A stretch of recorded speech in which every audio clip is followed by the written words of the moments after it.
Maryland State Senator Cheryl Kagan. Thanks for joining us. We appreciate your time. Good to be here, thanks. What are you most hoping to learn at NCSL this week? Oh, golly. The best thing about NCSL is not just hearing from the experts, but learning from other legislators around the country as to what laws they've passed or are sponsoring and how we can swap ideas. Yeah, that collaboration is, of course, a big part of the conference. Yes. How do you take those ideas back to your home state?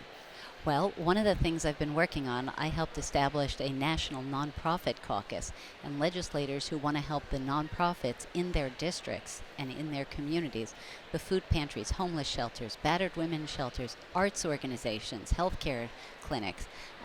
There's so much that we can do, and yet we focus sometimes on businesses, which we should, and nonprofits make such a big difference. So we're going to be swapping ideas at an event tonight and looking forward to learning and to sharing what I've done in Maryland. Of course, the issues are varied across states, but there are a lot of similarities. What are some of the issues that you're facing in Maryland? Oh, golly. General issues, well, we had the collapse of the Key Bridge right before adjournment in Baltimore, and that was tragic with the loss of life and the loss of infrastructure. So it affected our economy, our workforce, and our budget. And so there was emergency legislation that we passed. Education is always a huge issue, transportation, health care, and then as the senator for part of the nonprofit sector, the high-tech sector, AI continues to be a conversation that I am fascinated by. Yeah. Is there one of those subjects in particular you're hoping to learn something about this week? Well, I passed a bill this year on using artificial intelligence to create a statewide 311, which is a government information system. I am the queen bee of 911.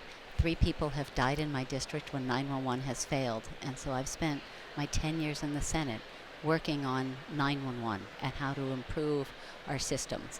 It's funding, staffing, training, oversight, people being able to find you through geographic information system, oversight, so many issues. And one of the challenges is that people call 911 for non-emergencies. They should only call 911 when they need police, fire, or paramedics.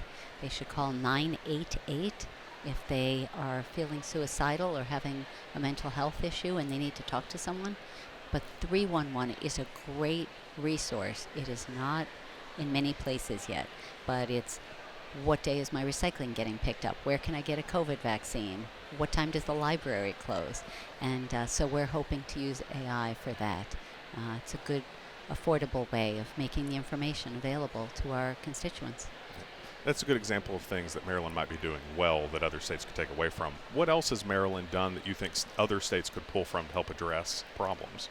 I think we ought to talk about our election law because we are in an election year, and there have been so many challenges and concerns about the accuracy of our elections, and yet elections are run very well in America.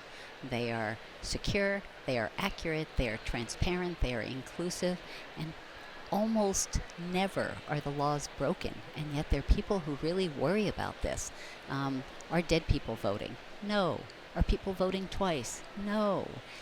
So the more we can turn the sunlight on and invite people to come in.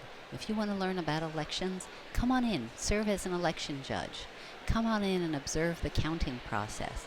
It is all transparent, and we've got to have people with faith in our democracy in order for it to continue to thrive. Yeah. Are there specific legislation you're working on for future sessions that would address the election problem? Oh, golly. Well, we don't have election problems so much, but one of the questions that I passed 8 election bills this year in the Senate that didn't move in the House, and so we're working on some of those, but everything from we've increased the pay for our election judges. We even said that people who are unemployed, who are on unemployment insurance, can come in and work election judges and not have their benefits modified. That's a great policy that other states should be looking at. We continue to do our vote by mail, and people like that, but we also give the option of voting early in person or on election day. We're canvassing the ballots early so that people get results in a timely manner. And one of the challenges is special elections. When the governor tapped a bunch of my colleagues to serve in his cabinet or sub-cabinet or something, there were political appointees. And I believe, and the Senate believes, that we should have elected officials who are elected and not selected. And so we're trying to incorporate special elections rather than sort of backroom political deals to get our legislators appointed.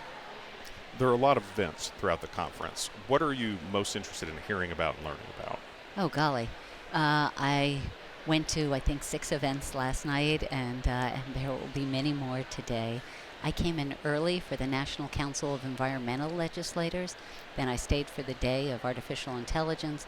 And after this big conference is done, I'm staying for an extra day for a post-conference on election law.